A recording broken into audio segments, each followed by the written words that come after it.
Jai Hind student, today we are going to discuss the another important topic, that is fixed and working capital concept.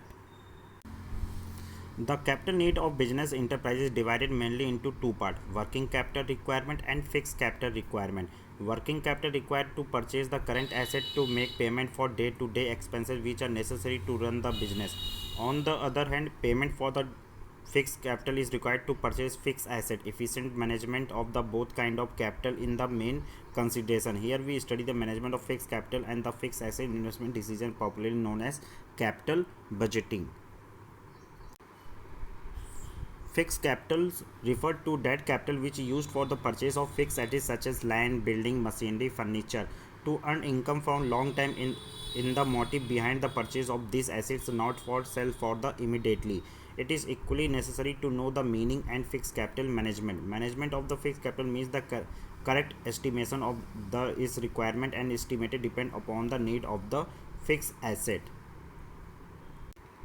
Whereas working capitals, it refers the portions of capital invested in the short term asset of a business. In other words, we can say that difference between the current asset and current liabilities is called working capital. And next factor affecting the requirement of fixed capital, the first, nature of business. Need of fixed capital depend upon the nature of business. Usually the nature of business two kind: manufacturing business, trading business. In case of manufacturing, the last investment is made in land, building, machinery and etc. Thus there is need of large amount fixed capital. On the other hand, in case of trading business, in which finished goods are bought and sold, less amount of fixed capital is needed. Next, scale of operations. Large and spread of business activity is greater in the need for fixed capital. If the manufacturing enterprises is operating on a small scale, it will require less amount of fixed capital. On the other hand, large scale manufacturing enterprises will need relative more amount of fixed capital.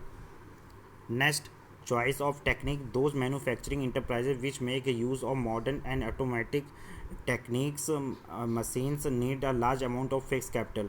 On the other hand, those enterprises which production is carried out mainly through the manual work, need for fixed capital is very little. And next, technology upgradations. There are some business where fixed asset is used as which is does require immediately change. These days computer technology is undergoing rapid change, therefore those companies whose business is computer based need more fixed capital. Next, diversifications means running the business is more product than the merely one product. Those organizations which wish to adopt diversification certainly need more fixed capital. For example, if the textile manufacturing company starts the business of paper manufacturing, it shall have to invest heavily in the land, building, machinery, etc. Therefore it will require more additional fixed capital. Next, financial alternative. Generally for making the investment in fixed asset, long term capital sources are used, means equity share capital, preference share capital and debentures, etc. Another source of finance has been emerged these days. This is called leasing. If a company make a use of this source, it requires fixed asset on the lease rather than the buying them. In such a situation, the need for fixed capitals is decreased. Next, level of cooperation. It means the seeking the help of other organization in order to run the business. For example, if the bank get